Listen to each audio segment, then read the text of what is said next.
Assalamualaikum warahmatullahi wabarakatuh. Saudara-saudari, Kiai Haji Imaduddin Usman Al-Bantani cemerlang dan bersinar di Banyuwangi. Padahal sebelumnya kita mendengar dari berbagai video yang dibuat oleh Mukibul dan Mukibil adanya penentangan kelompok Cundang, kelompok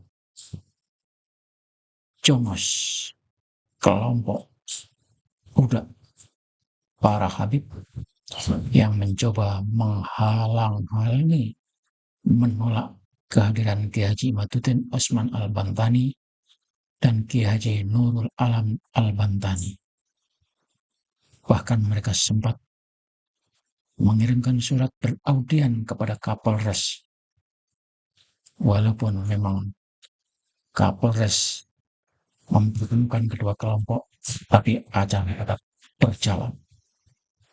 Ini artinya rawi-rawi rantas malang-malang putung para mukibul harus dilawan. Mereka tidak punya obat, berani memperkusi, tidak punya dalil, tidak bisa membantah. Mestinya kalau mereka ingin menandingi, buatlah acara semacam panggil ke topik, panggil ke si Segap, panggil ke si Rizik. Bikin aja ada acara yang sama. Tapi kenapa selalu merintangi? Dan saudara-saudara, kita tetap terus mendukung apa yang diperjuangkan oleh Kiai Haji Imaduddin Usman Al-Bantani. Dan sebagai bukti kesuksesannya, kita tonton cuplikan video berikut ini. Assalamualaikum warahmatullahi wabarakatuh.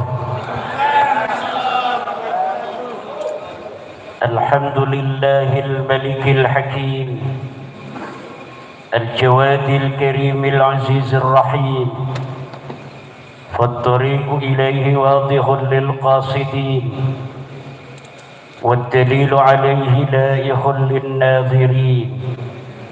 والصلاة والسلام على سيدنا محمد وعلى آله وأصحابه الطيبين الطاهرين.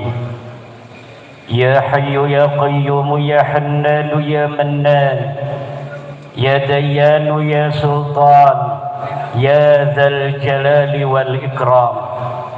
اللهم اجعل هذه البلدة إندونيسيا بلدة مطمئنة آمنة واجعل هذه البلدة بanyuwangi بلدة مباركة مرزوقة آمنة مطمئنة يخرج من Banyuwangi علماء كثيرون والأولياء. Amin ya Allah ya Rabbal. Amma ba'du. Yang saya hormati Ketua Panitia yang mulia Kiai Haji Ainul Yakin, Ketua Pengurus Perjuangan Wali Songo Indonesia Kabupaten Banyuwangi, Ki Ageng Bumi Seroyo, Panglima Laskar Jawa Timur Gus Khairi yang juga hadir, Ketua PCNU Banyuwangi, Kapolres Banyuwangi, seluruh Ketua MWCNU Banyuwangi, Muslimat Banyuwangi, IPNU, IPPNU, LBM, Pagar Nusa, Banser, Ansor, para hadirin hadirat ma'asyiral muslimin rahimakumullah. terutama yang saya banggakan moderator Kiai Haji Wahyudin. Hari ini adalah rangkaian acara Hari Santri 22 Oktober 2024. Hari Santri adalah bersatunya ilmu dan keberanian yang kemudian menjadi sebuah resolusi. Hari Santri adalah bertemunya tasbih dan bambu runcing kemudian menjadi sebuah revolusi. Kala itu kemerdekaan sudah dicapai. Nikah Belanda ingin kembali menguasai kita. Syekh Hasyim Asy'ari, guru kita bersama, kemudian menggelorakan, membuat sebuah resolusi jihad wajib bagi orang yang berada di diameter 80 km dari Surabaya untuk berjihad mempertahankan kemerdekaan yang sudah diraih. Tidak boleh bangsa lain setelah diproklamasikan kemerdekaan oleh bangsa Indonesia untuk kembali mencaplok bangsa dan negara kita.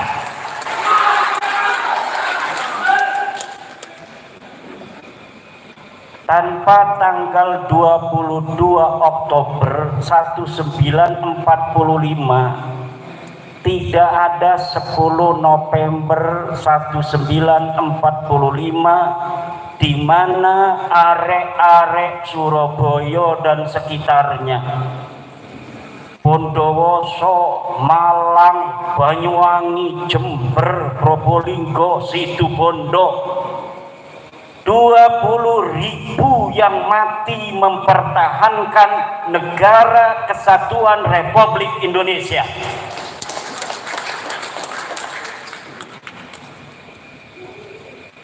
Mbah Hasyim Asy'ari patut menjadi contoh bagaimana seorang ulama mencintai tanah airnya. Dan hari ini yang kumpul di sini adalah para santri-santri Mbah Hasyim Asy'ari yang mencintai negeri Indonesia ini sama seperti mencintai dirinya.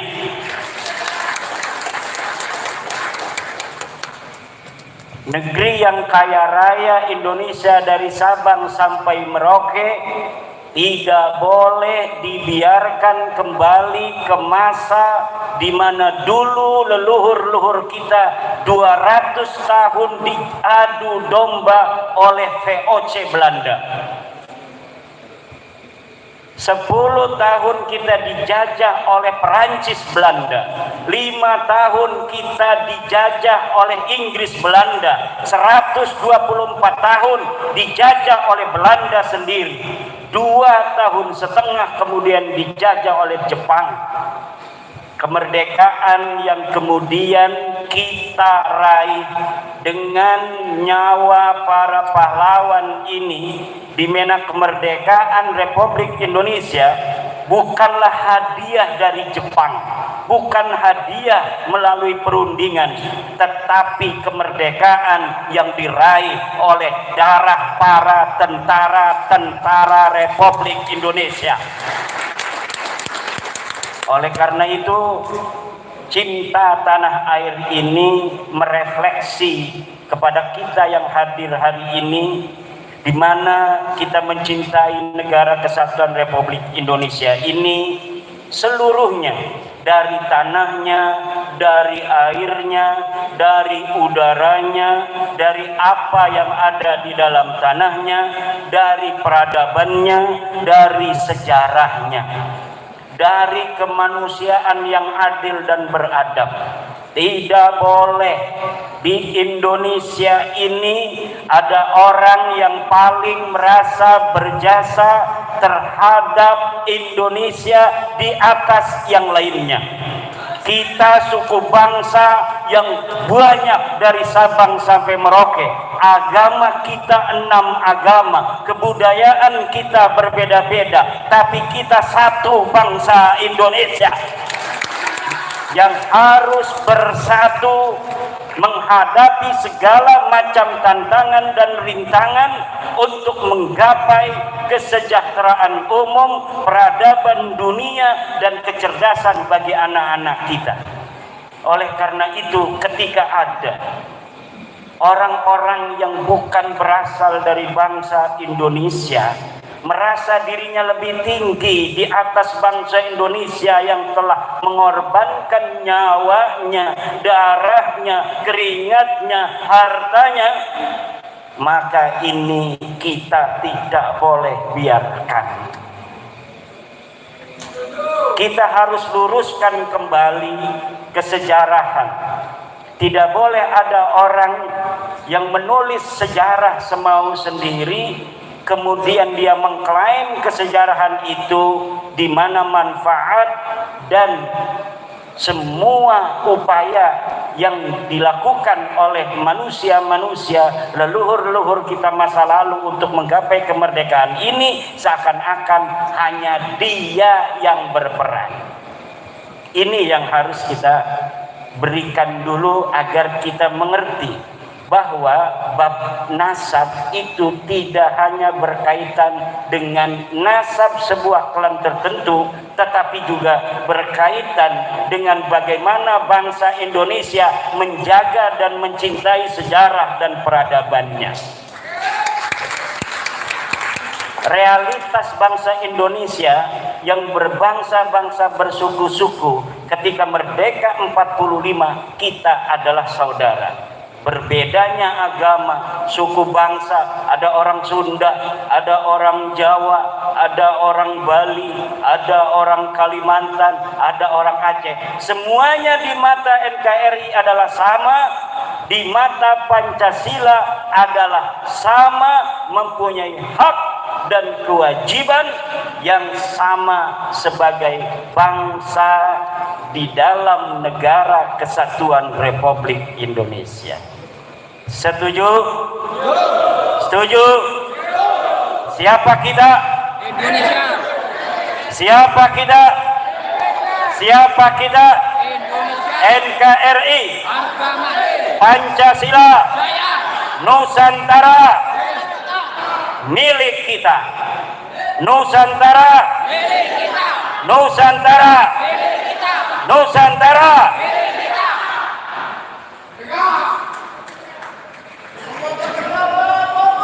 Allah Akbar.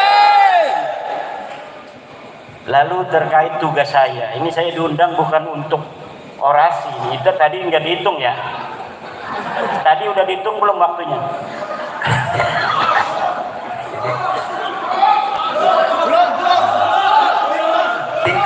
tingkat kecerdasannya memang lebih tinggi sehingga dihitung enggak? Jadi saya susah jawabnya. Karena kan saya diberi tugasnya untuk ngebahas nasab, tapi saya belum kan? Belum bahas nasab, jadi kasih waktu lagi sebentar. Tepuk tangan untuk moderator.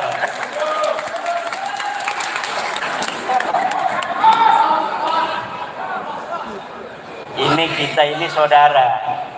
Beliau keturunan Arya Wiraraja. Kata dia memperkenalkan diri pada saya keturunan Arya Wiraraja. Kata Ki Ageng Bumi Srosok, saya juga sama. Kata saya, rasanya saya juga ada. Saya ingat leluhur saya ada perempuan namanya Yai Ratu Harusbaya, itu merupakan cucu daripada Arya Wiraraja dan Ronggolawe. Masih ada Kiai. Cuma Arya Wiraraja lebih tua dari Tawangalun ya. Cium tangan berarti. Karena Tawangalun cucu dari Arya Wiraraja kan ya. Ini di bawah saya ya. Ya. Cium tangan dulu tuh. Baik. Mengenai tugas saya diundang oleh Kiai Ainul Yakin. Alhamdulillah ini Kiai Ainul Yakin, para kiai-kiai. Kenapa ini saya sampai datang ke Banyuwangi?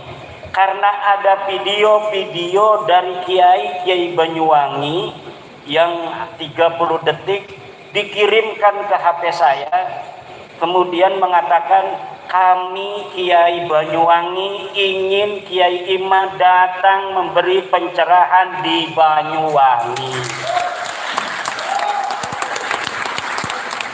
Waktu itu masih bulan September. Kata saya, sebelum pelantikan Bapak Presiden Prabowo dan Gibran Rakabuming Raka, saya tidak mau pergi-pergi. Kenapa? Biar keamanan negara kita yang tercinta terjamin, dan saya tidak mau menjadi salah seorang pemicu hal-hal yang tidak diinginkan untuk lancarnya Bapak Prabowo dan Gibran dilantik sebagai Presiden dan Wakil Presiden Republik Indonesia. Saya mau setelah pelantikan. Kata Yai Ainul, kalau begitu sekalian Hari Santri Nasional. Alhamdulillah. Kembali ke tugas saya. Itu tadi belum, jangan hitung. Jadi ada sebuah klan yang mengaku dirinya sebagai keturunan Nabi. Ini masalahnya kan? Saya suruh ngomong itu ya. Jadi kalau saya ngomong bukan saya mau ya, tapi saya disuruh oleh moderator untuk ngomong itu. Setuju? Ada klan ngaku sebagai keturunan Nabi. Aneh turunan Nabi. Nah, pengakuan keturunan Nabi itu namanya al-khabar. Khabar itu mahtamala sidqa wal kadhiba. Sesuatu yang mungkin saja benar, mungkin saja salah. Bagaimana untuk mengetahui apakah dia benar ataukah salah? Tidak ada jalan lagi selain kita memverifikasi kebenarannya. Dari mana kita mengetahui cara tiranti yang harus kita gunakan untuk mengetahui kebenaran sebuah pengakuan, sebuah klaim bahwa dirinya sebagai keturunan Nabi besar Muhammad sallallahu alaihi wasallam. Untungnya khusus untuk keturunan baginda Nabi itu setiap abad ditulis keturunan-keturunan Nabi. Dari mulai abad ketiga Hijriah sudah ada yang menulis tentang nasab. Dari abad keempat sudah ada yang menulis tentang nasab. Nasab daripada keturunan Nabi besar Muhammad. Kitab Abnaul Imam fi Misra Wasyam dikarang 199 Hijriah. Sekarang ini 1446 Hijriah. Kitab Abnaul Imam fi Misra Wasyam itu dikarang oleh Toba-Toba mengenai siapa keturunan Nabi itu sejak tahun 199 Hijriah. Kemudian saya menemukan kitab yang dikarang abad keempat Hijriah, namanya Siri Silsilatil Alawiyah. Kemudian di abad kelima Hijriah itu banyak sekali kitab, di antaranya Tahdhibul Ansab, Muntaqilah At-Talibiyah, Al-Majdi. Di abad ke-6 kemudian ada As-Syajarah Al-Mubarakah. Kemudian di abad selanjutnya ada Al-Aqili, ada Al-Fahri, ada As-Sabatul Musal. Di abad ke-8, abad ke-9 ada Umdatul Talib Al-Kubra, Umdatul Talib As-Sugra, Umdatul Talib Al-Wusta. Di abad 10 ada An-Nafah Al-Ambariyah, ada kemudian kitab Tuhfatul Talib dan lain sebagainya. Setiap generasi itu keturunan Nabi Nah, untuk memverifikasi sebuah klaim benar atau tidak dia turunan Nabi sangat mudah. Kita kumpulkan kitabnya dari satu abad per abad sampai hari ini. Kemudian kita urut silsilah mereka dari mereka sampai ke Nabi Muhammad, lalu kita verifikasi di kitab-kitab yang ada setiap masa itu.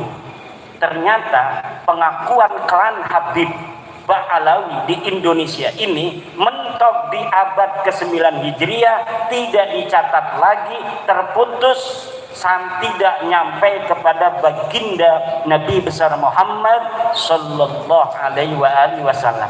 Ini adalah verifikasi saintifik yang bisa dipertanggungjawabkan secara ilmiah, bukan karena hasud, bukan karena iri, apalagi karena benci, apalagi karena ingin membuat pecah belah umat. Kenapa kita wajib untuk memberitahu kepada orang Islam? Karena pengakuan sebagai keturunan Nabi Muhammad itu memiliki konsekuensi teologis, memiliki hubungan dengan masalah akidah, memiliki hubungan dengan masalah syariah, memiliki hubungan dengan masalah akhlak. Di dalam ahli sunnah wal jamaah ada sebuah ajaran wa nuhibbu ahla baiti Rasulillahi sallallahu alaihi wasallam wa dzurriyyatahu ila yaumil qiyamah. Wa kadzalika nuhibbu ashaban nabiy sallallahu alaihi wa alihi wasallam. Jadi kalau seseorang itu mengaku turun Nabi, ada konsekuensi bagi orang-orang Islam. Tinggal kita memverifikasi klaimnya benar atau tidak. Betul apa tidak? Lalu setelah itu saya urut silsilah leluhur mereka dari yang mulai mengaku.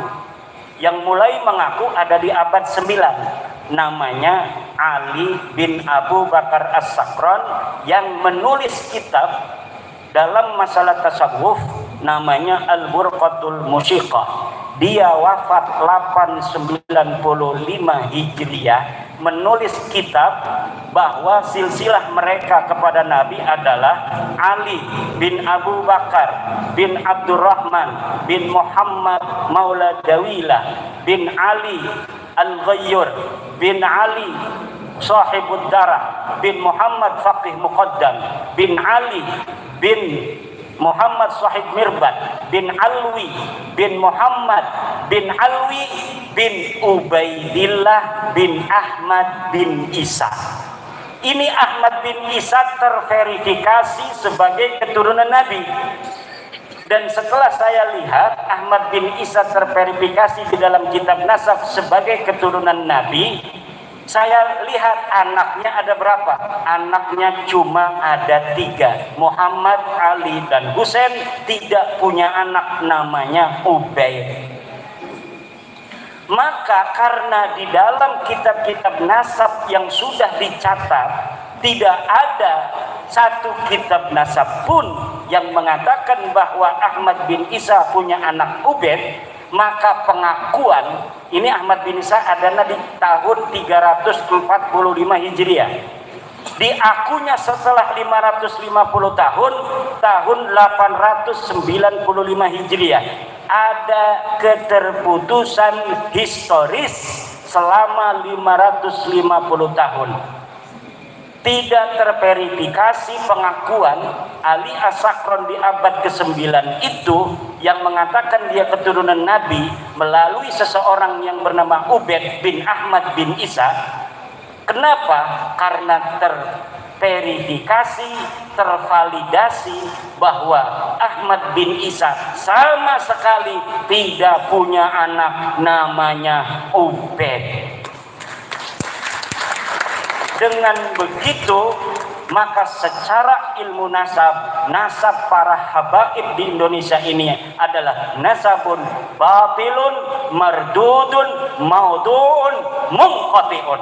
Nasab yang tidak dapat disahkan melalui ilmu nasab, nasab yang terputus historisnya melalui ilmu sejarah, dan nasab palsu di dalam derajat kesahihan nasab.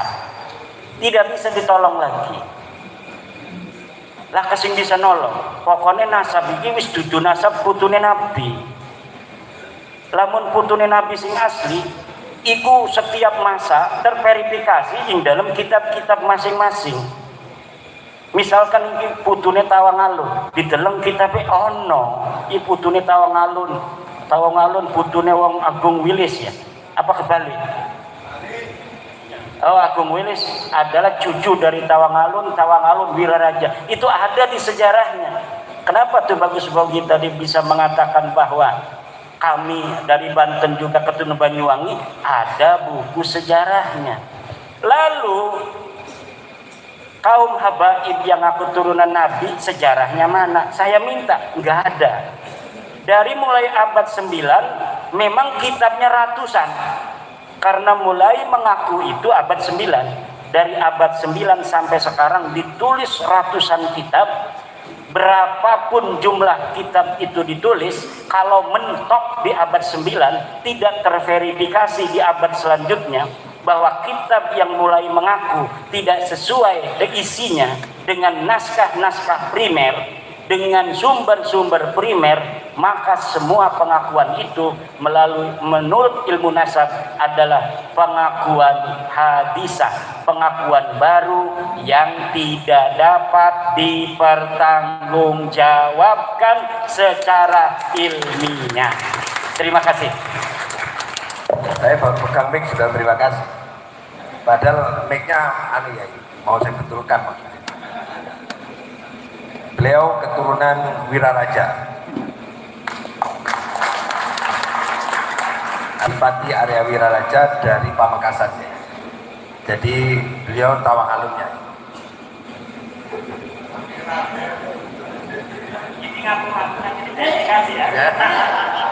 Saya kalau diverifikasi ya perlu ada catatan filologi ya. Baik, kita beri kesempatan yang mau menyampaikan kesempatan. Satu di depan.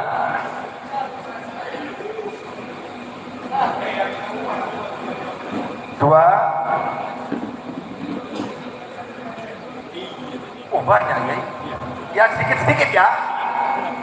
Sedikit-sedikit ya. Sedikit-sedikit. Dari pojok dulu. Semua kebagian tapi dikit-dikit. Ya. Saya kumpulkan. Silakan. Singkat, cepat, padat. Karena banyak yang mau nanya. Assalamualaikum warahmatullahi wabarakatuh. Yang saya muliakan Yai Iman, Yai Alawi, itu bagus. Nama saya Muhammad Iskandar Zulkarnain. Kebetulan datuknya Yai Iman ini satu letting mondoknya di Mekah dengan datuk saya. Datuk saya itu Maulana Syekh Muhammad Arsad Al-Banjari. Satu letting. Terus datuknya Yai Iman ini tar. Ya ditaruh. Maulana Syekh Abdul Mu'ti Muhammad Nawawi bin Umar bin Arabi Al-Jami Al-Bantani.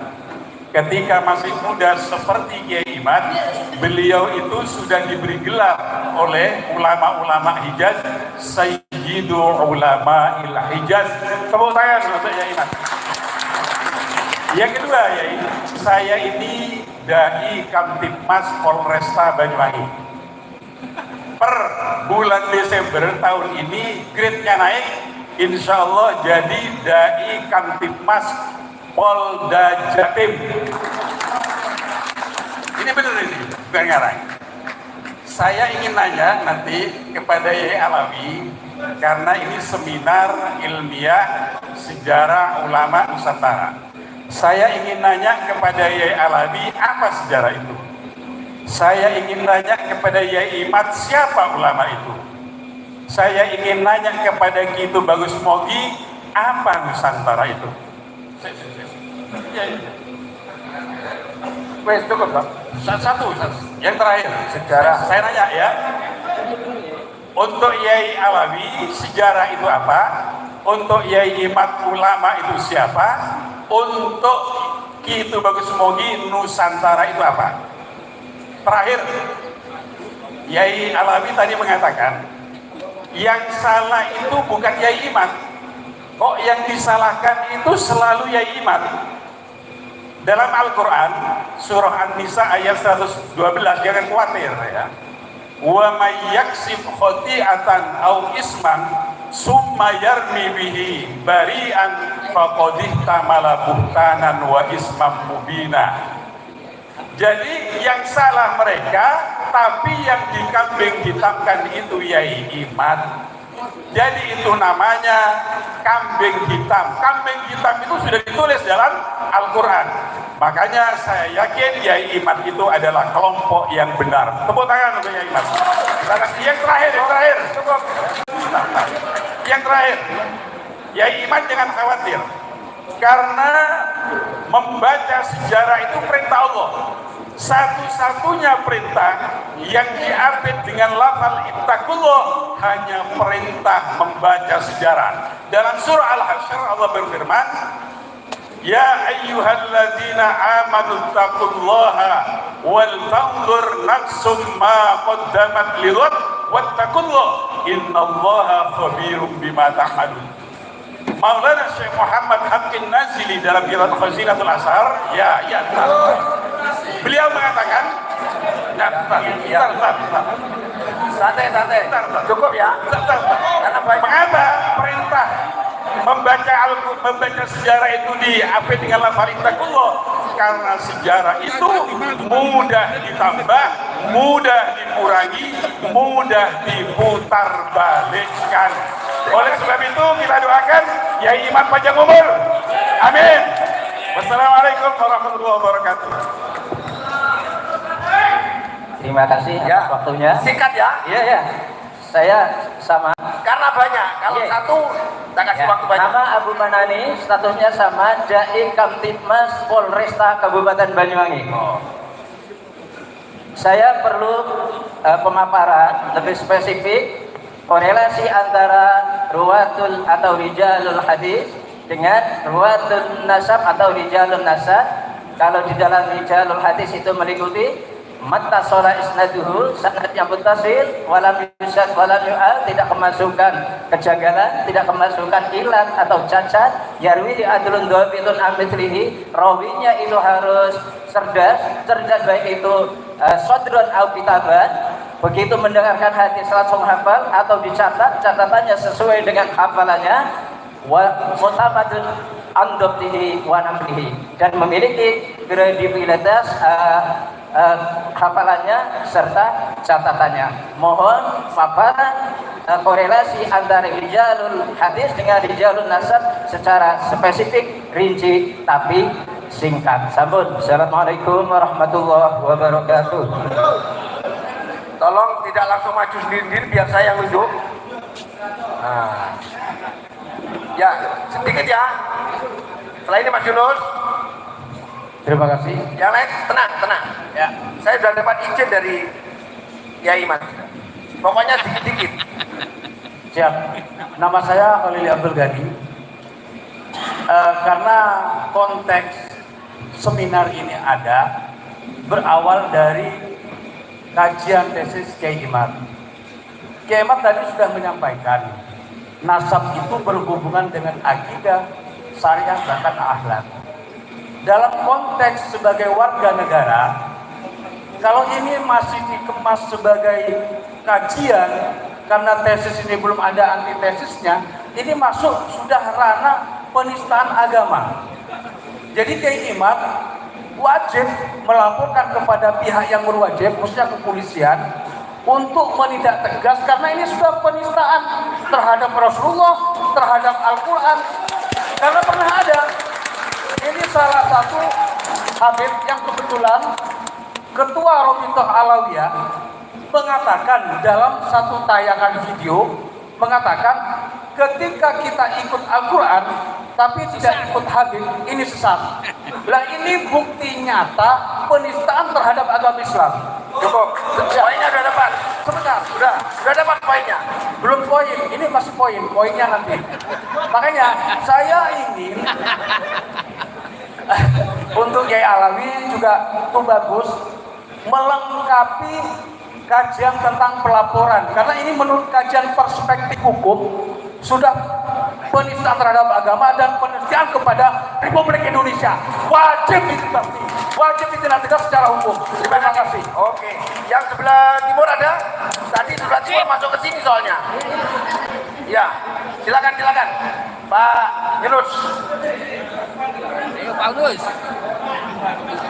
Cukup dulu ya sesi pertama ya. Ya, sabar. Ibu-ibu ada ibu-ibu? Oh, ibu-ibu. Ya, silakan. Sikat Mas Yunus. Assalamualaikum warahmatullahi wabarakatuh. Ya, tenang. Ada yang lupa ditanyakan, tapi penting sekali. Saya ucapkan terima kasih kepada Bapak Kapolres, kepada Bapak Dandim yang telah merestui, memberi izin seminar yang tidak pernah terjadi di mana-mana, baru terjadi di Banyuwangi ini. Karena kita mengalami konflik. Saya terima kasih kepada Bapak Kapolres, Pak Dandim dan perangkat Kabupaten Banyuwangi. Yang kedua, pertanyaan saya mungkin karena Yai Imat ada kaitannya berjodoh dengan Banyuwangi. Mungkin jodohnya seminar ini berujung ada di Banyuwangi yang baru pertama kali terjadi. Dan saya mohon semoga dengan seminar ini menjadi tolak ukur kebaikan semuanya. Tidak ada yang saling menjatuhkan, menjelekkan, menghabisi atau membunuh karakter. Ya. Saya hanya berbicara sebelumnya. Pertanyaannya langsung, pertanyaannya. Kalau semua pertanyaan saya hanya menghibur sedikit saja. Ya kan? Siapa keturunan Nabi? Hakikatnya hanya orang yang beriman. Jangan mengatakan siapapun saya. Hanya orang yang beriman keturunan Nabi. Itu hakikatnya. Yang kedua pertanyaan saya. Di dalam akidah tadi tentang akhlak, tentang tasawufan, tentang ilmu. 3 jalan ini yang bergandengan. Dalam kepentingan urusan nasab ini, apakah ada peta politik sosial, politik budaya, sehingga budaya kita dibelok-belokkan, Pancasila diganti mereka yang marah, Indonesia merdeka mereka yang memerdekakan, NU dibikin mereka yang bikin. Tolong ceritakan dengan ilmu tadi yang panjenengan sebutkan tentang akhlak, ya kan, tentang tasawuf. Tolong dijawab agar semuanya tahu bahwa keturunan Nabi hanyalah orang yang beriman. Terima kasih. Assalamualaikum. Cukup dulu. Oh, perempuan. Ya, si. Ya, santai. Silakan Bu. Kalau perempuan saya harus ngalah ini. Assalamualaikum. Santai ya. Santai, jangan seperti yang depan-depan. Assalamualaikum warahmatullahi wabarakatuh. Nama saya Eli, saya dari Kalibaru, sesuai dekat dengan tetangga ini moderator. Bapak Wayudi. Terima kasih, alhamdulillah saya bisa hadir di seminar ini. Yang ingin saya tanyakan, karena saya termasuk masyarakat akar bawah, saya ingin bertanya, apa indikator di tengah-tengah masyarakat antara klan Ba'awi dan dzurriyyahnya? Perbedaannya di mana gitu? Karena masyarakat akar bawah seperti saya bingung gitu. Saya setengah Habib, yang satunya Habib, yang satunya tapi dipanggil Ide, yang satunya dipanggil Sayyid. Lah, ini yang mana yang harus dengan yang mana yang benar? Terus dengan adanya Kiai Imat ini dengan tesisnya yang klan Ba'awi ini, saya hadir di sini sampai saya libur ngajar di sini. Seperti itu. Jadi saya ingin tahu perbedaannya di mana, indikatornya di mana antara Ba'awi dan dzurriyyah Rasulullah, indikatornya di masyarakat itu yang seperti apa dan bagaimana. Sekian, terima kasih. Sementara cukup dulu, nanti sesi kedua. Ya, silakan Yai. Ini banyak kan Kiai Imat sama Kiai Ali, sama Kiai semua. Silakan. Dicatat nggak tadi? Ya Allah. Saya yang ingatkan ceritanya. Jadi harusnya dicatat namanya ya. Pertama Kiai Kurnen ya. Yang Kiai Kurnen, Gus Kurnen ya. Ya, tadi tentang ulama ya. Ya, apakah apa yang dimaksud sejarah, apa yang dimaksud ulama, dan apa yang dimaksud Nusantara? Saya tadi ditanya tentang ulama ya. Ulama ya. Oleh Dai Kamtibmas Polres Banyuwangi yang akan naik pangkat menjadi Dai Kamtibnas Polda Jatim. Bisa-bisa jadi Kapolda nanti langsung. Ulama itu mempunyai ciri yang paling tinggi adalah khosyah, takut kepada Allah. Innama yakhshallaha min ibadihil ulama. bahwa yang takut kepada Allah itu hanyalah ulama. Ini adalah derivasi yang paling signifikan bagi seorang ulama. Ulama punya ketakutan yang lebih tinggi kepada Allah. Kalaulah seseorang yang mengaku ulama tetapi dia tidak punya ketakutan kepada Allah, korupsi, maling, bawa janda di naik motor, itu dia tidak takut kepada siksanya Allah. Itu yang pertama. Yang kedua tentang menarik, itu nanti akan dijawab oleh Kiai Alwi tentang apa hubungannya rijalul hadis dengan nasab.